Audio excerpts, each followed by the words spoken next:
নমস্কার বন্ধুরা, সবাই কেমন আছেন? আশা করি খুব ভালো আছেন। আপনাদের আশীর্বাদে আমিও খুব ভালো আছি। কাকুলির আরেকটি নতুন ব্লগে আপনাদের স্বাগত জানাই। এখানে অনেক মাংস এনেছে দাদা বাজার থেকে। চলুন আপনাদের দুটো রেসিপি আজকে করে দেখাই। একটা বড় জার নিয়ে নিয়েছি, এর মধ্যে দু টুকরো এরকম বড় বড় আদা, এই এতটা রসুন, আর এই যে এতগুলো পেঁয়াজ। আর একটু দিই, আমার আন্দাজ করেই আমি দিচ্ছি চিকেনগুলোকে।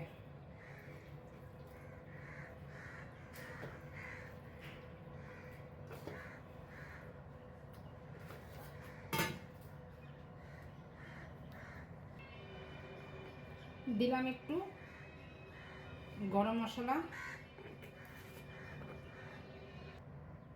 কসুরি মেথি, দিলাম একটু গোলমরিচ, পরিমাণ মতন চিলি ফ্লেক্স দিয়ে দিলাম।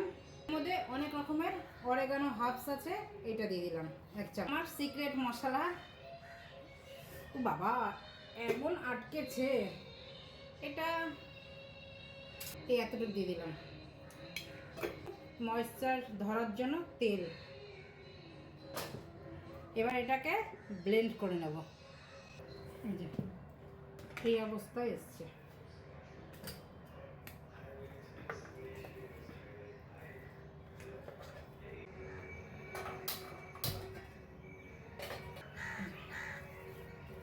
এক চামচ দে, আস্তে।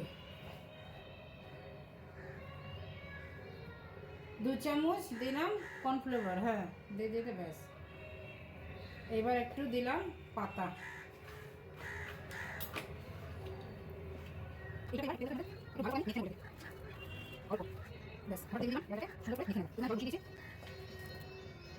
চালু করে নি, এটা এই যে বালিশের মতন হয়ে গেছে। এবার দেবো তো, এইটাকে এবার এখানটা আমি জল বসিয়ে রেখেছি, এরকম ভাবে দিয়ে দেবো, প্যাস কর। হাতে আমি আবারও তেল নিয়ে নিচ্ছি, বাটার পেপারের মধ্যে দিয়ে দিলাম।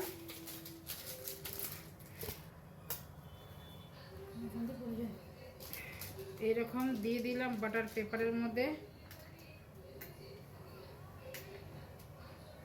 আর এটাকে এইভাবে আমি মুড়িয়ে দিলাম।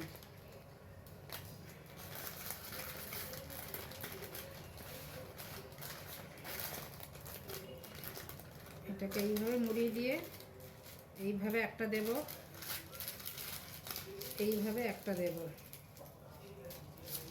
তো এটা ঠিকঠাক করে মুড়ে যাবে। একটা বালিশের মতন করে দিলাম। এবার দুটো দেখা, এবার এই দুটো এখানটা দিয়ে দিলাম। এবার এটাকে ঢেকে দিলাম 10 থেকে 20 মিনিটের জন্য।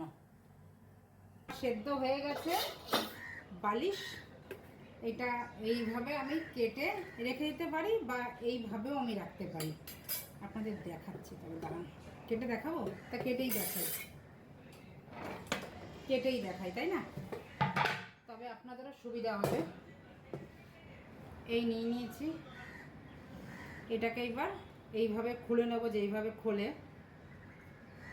এই যে আমি না এটাকে ফেলবো না, যেহেতু আমি ফ্রোজেন করবো, তো ওই জন্য এটা থাকবে আপনাদের দেখার জন্য। দেখুন জালিদারও হয়েছে, বেশ হয়েছে। এবার এটাকে কি করব, এইরকম পিস পিস করে কেটে নেব।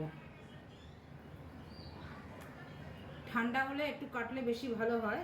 এই দেখুন গরম আছে তো, এরমভাবে আপনারা ব্রেডের মধ্যে দিয়ে খেতে পারেন, টোস্ট করে, বার্গার করে, এমনি ভেজে।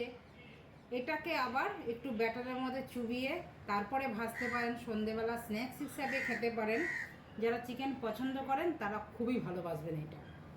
আমার মেয়ের জন্য এগুলো করতে হয়। এই দেখুন আমি এইভাবে কেটে কেটে রেখে দেবো, পাতলা পাতলা স্লাইস করে। এগুলো এরকম কিন্তু বাজারে কিনতে পাওয়া যায়, তো বাজার থেকে কেনার থেকে এটাই বেশি আমার তো মনে করি ভালো।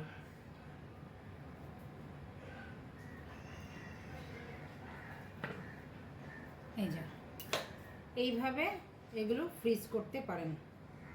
এই যে একদম চটপট একটু মোমো করেও খেতে পারেন। এবার ফ্রিজ করে দিই এগুলো। আমি বড়টা আমি একভাবেই ঢুকিয়ে দিলাম, আর এটা কেটেছি যেহেতু আপনাদের দেখানোর জন্য। এটাকে এইভাবে রেখে আমি এই বাটার পেপারটা দিয়ে রেখে দেবো যেন ময়েশ্চারটা ধরে রাখে। কার কার ভালো লাগলো কমেন্টে কিন্তু জানিয়েন। এইভাবে বাচ্চাদের জন্য করে রাখবেন। চান পুজো দিয়ে চলে এসেছি, খেতে বসে গেছি।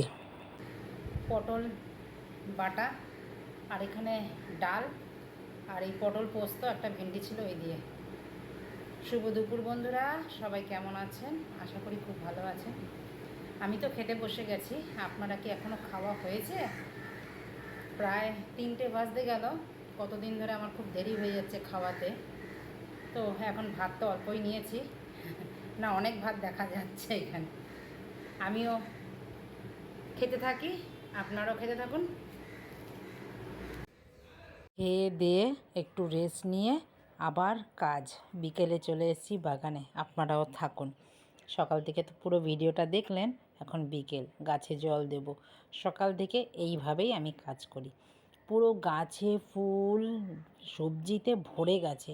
আর এখানে দেখুন কি সুন্দর পায়রাগুলো খাচ্ছে। কয়েকটা দানা পড়েছিল, জল টল দেওয়া হয়ে গেছে। ভিডিওটাও আমি এখানে রাখছি। তো দেখা হচ্ছে আবার নতুন একটি ভিডিওতে। সবাই ভালো থাকবেন, সুস্থ থাকবেন। আর ভিডিওটা যদি কোথাও ভালো লেগে থাকে, লাইক কমেন্ট শেয়ার করে চ্যানেলটিকে সাবস্ক্রাইব করে পাশে থাকার অনুরোধ রইল। যারা ইউটিউব থেকে দেখবেন তারা চ্যানেলটিকে সাবস্ক্রাইব করে রাখবেন, আর যারা ফেসবুক থেকে দেখবেন তারা পেজটিকে ফলো করে থাকবেন। তো দেখা হচ্ছে আবার নতুন একটি ব্লগে। সবাই সুস্থ থাকবেন, ভালো থাকবেন। নমস্কার। দেখুন কি সুন্দর বাগানে আসলে পরেই মন প্রাণ দুটোই ভরে যায়। সারাদিন যে এত খাটি, এই বাগানটার দিকে তাকালেই মনটা জানি কোথায় যেন মিনি সেই বেশ ভালো হয়ে যায়। নিজের হাতের গাছ লাগিয়ে যদি এরকম সবজি ফুল পাওয়া যায়, কার না ভালো লাগে? আমার তো মনে হয় আমার মতন সবাই এই রকমই ভালোবাসেন। নমস্কার, টাটা।